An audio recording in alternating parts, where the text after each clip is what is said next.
Hi everybody, welcome to Live with Chaudhry.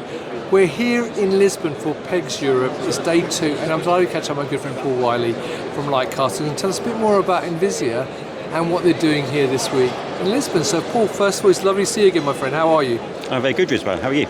I'm very, very well. Excellent. Now, before we talk about what you're doing here this week in Lisbon, for people not familiar with Lightcast, can you just give us a quick overview of who Lightcast are and what you actually do? Sure.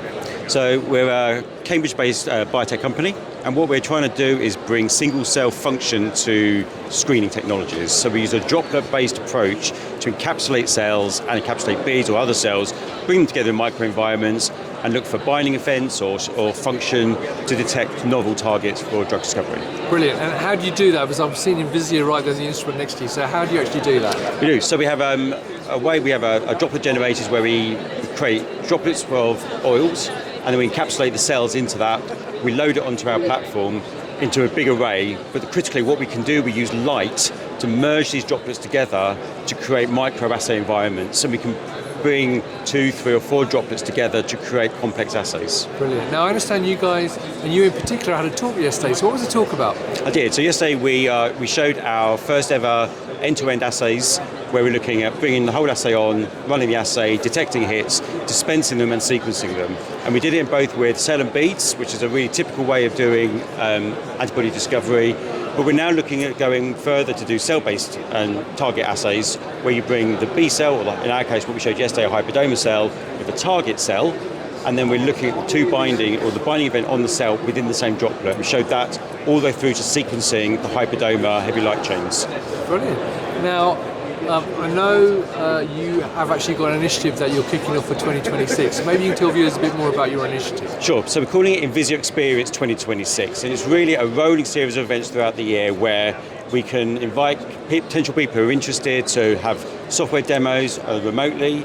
We're then going to roll that out to on-site invitation events where people can come to us within North America or Europe and actually see a little bit more about the system. And also we're going to invite people to our innovation centres in Boston and in our Cambridge HQ to actually look at real assays being run on the system, and then we can discuss their interesting projects with them and see how we can help them to bring solutions to their drug discovery problems. That's brilliant, Well, thanks for giving that overview. Now, one final question for you. Obviously, I know it's a great product. I've seen it many, many times at various shows. But what differentiates Lightcast from other companies, and why should people use Envisia as a platform rather than other platforms that are already out there? So we use a droplet-based technology, as I said at the beginning. One of the big advantages of that is we don't have any cross-contamination that you might get with open systems. And one of the data sets I showed yesterday in the talk really demonstrates the quality of the data you get. However, other droplet technologies often have this problem with Poisson. Right. And what that means is it's very difficult to load just one cell or one bead into one droplet, and you actually have a very inefficient system on an array. We use machine learning algorithms to completely overcome that.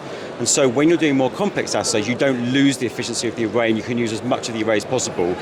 So it's really kind of the efficiency and the speed of it. And actually we have a very, very simple software that's literally drag and drop, that it takes very minimal training to get somebody to actually run the system.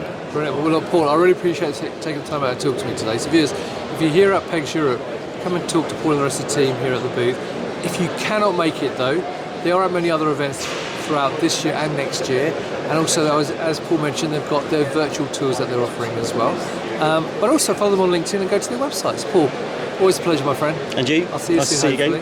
And viewers, thank you for watching. Until next time, stay well and stay safe. Bye bye.